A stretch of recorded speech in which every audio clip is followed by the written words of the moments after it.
Hey guys, welcome to Moose's Machinery. This is the next video in our sort of measurement for gunsmiths, building skills, talking about how to get started in gunsmithing video. People love tools, so we're talking about tools a lot, but if you take anything away from this video, what I want you to take away is understand the limitations of your tools. What are you actually trying to use? And then use them in ways they weren't designed to be used so you don't have to buy something else that's really expensive. Most of the stuff on my bench here right now, you simply do not need even as a professional gunsmithing shop. This is much more, I am a tool and die shop, I am a real big boy machinist, I am making real big boy complicated parts. I am not working to lay out lines on a milling machine and hand fitting, because quite frankly, that is mostly what happens here. It doesn't make for good YouTube, but it is much more representative of what actually happens in most gunsmithing shops. Now, I forgot to grab it, but I hate to say it, guys, for about 75 or 80% of what happens on the mill, this little stick rule is all I actually need. Now, I am just remembering I've got a bunch more random tools in here. I don't think I need to talk about radius gauges right now. Yeah, and we don't need to even start looking at indicators yet. You guys aren't ready. But when you're looking at going from semi-precision measurement, so like say, a 32nd of an inch or a 64th of an inch, to real precision measurement, and this is, I would consider these still semi-precision or like moderate precision, because for the most part, everything on this bench right now is going to get you within 1, maybe 2,000ths of an inch if you're doing badly.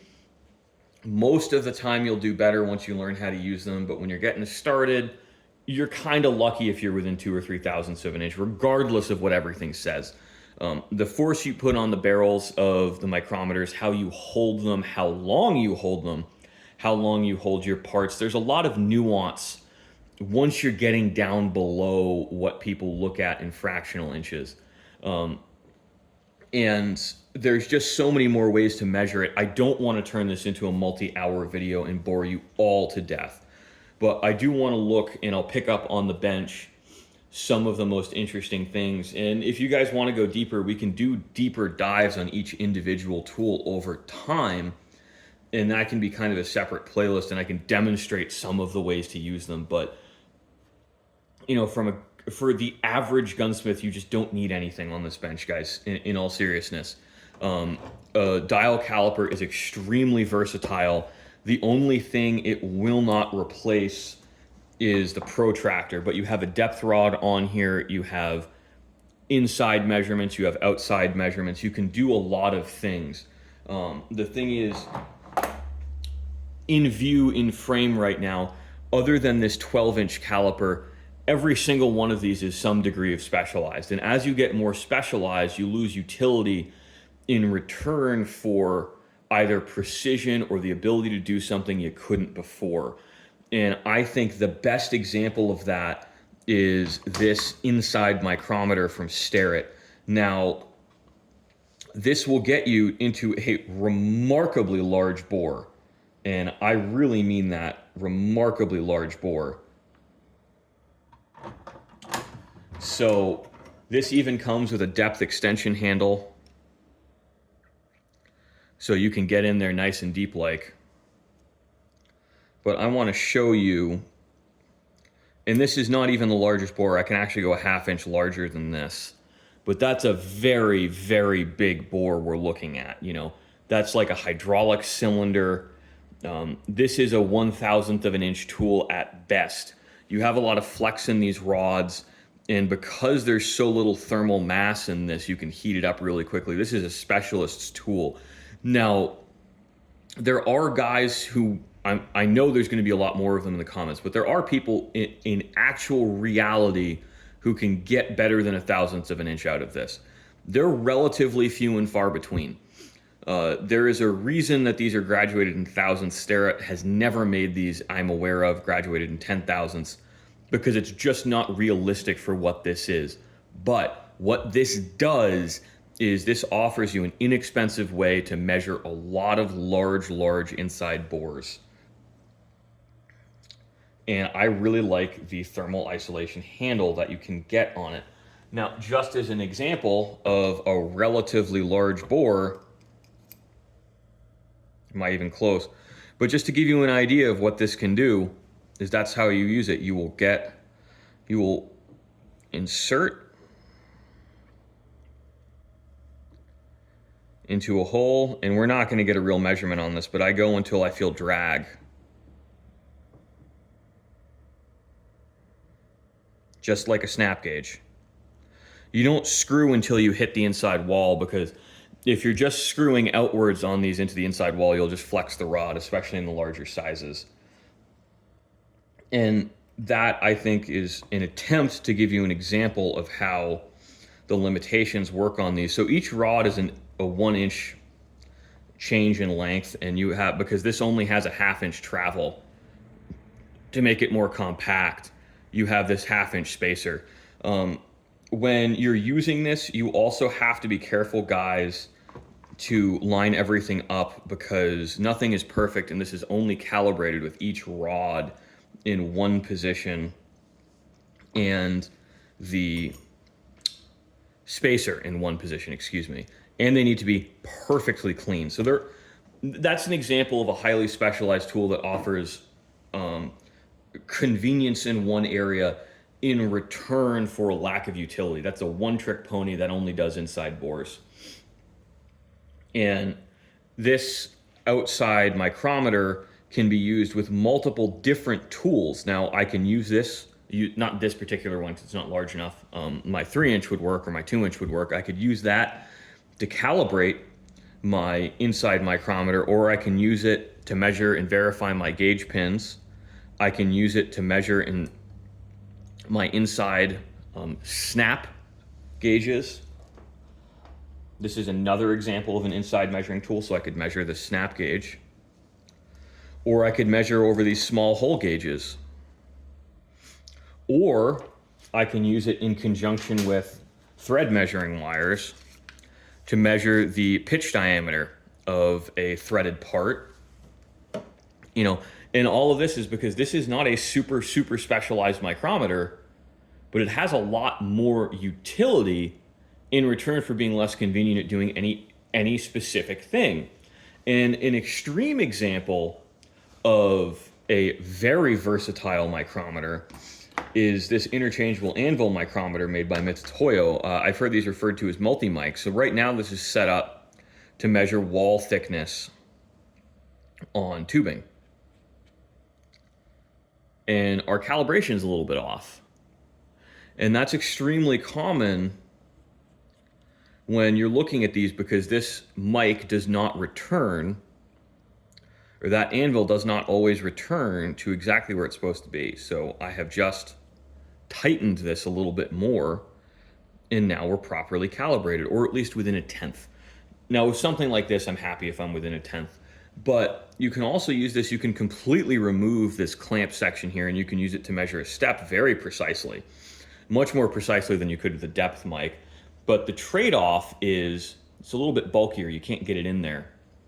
Now I can also use this to very precisely measure a groove on the end of a turned part, or a groove in a machined part, or any kind of machined part, or ground part even, using this anvil. And I can make custom anvils for each individual job I'm doing. This is an extremely versatile tool, and you can use it as a conventional micrometer too. There's no downside to that. The trade-off is these are significantly more expensive, even used. So I got extremely lucky. I picked that up for $100, but you know, new you're looking at $500 to $1,000. Very expensive tools. You know, these are, depending on brand and quality, $50 to about $400. Much less expensive. And again, this is something I would recommend purchasing first, because almost everything I can do with this Unimic, I can do with this. Now, to measure tubing, all I need to do is just put I can use grease or plasticine putty to hold a ball bearing on and do some math. to just subtract that thickness from the wall tubing. It's inconvenient. Now, another example of a specialist micrometer you don't really need, because again, I can do everything I can do with this point micrometer with my regular mic, but this is just more convenient for comparing screw pitch diameters. Now, that's not the only thing you can use it for. I mostly use this as a screw comparator, where say I have a screw of a known pitch diameter, and I'm going to use this tool here to compare it to one I am making, so I can get a precise measurement. And this is how I use it. You actually use it by opening and pulling. You don't want to put a lot of pressure on those points because they like to break. So that's it. So let's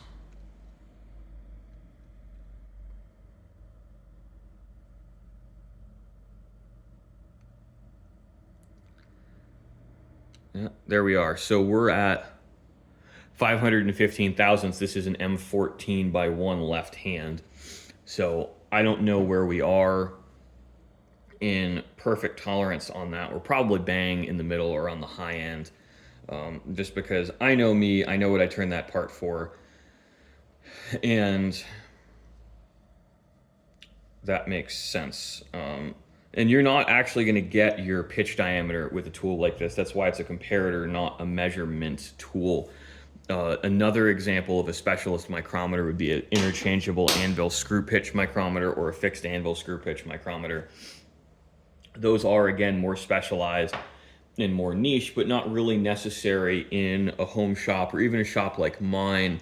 The amount of screw pitch measuring I do here, thread wires are perfectly adequate, and I have some go, no-go gauges I've made over the years for when I don't need to be perfect. And this is, again, another example of a specialist micrometer. This is a depth micrometer. It's an older Brown and Sharp. These do have some limitations in that as you get longer in the depth rods, the issue I discussed with this tool, this inside micrometer, actually a little bit more extreme. These are even smaller.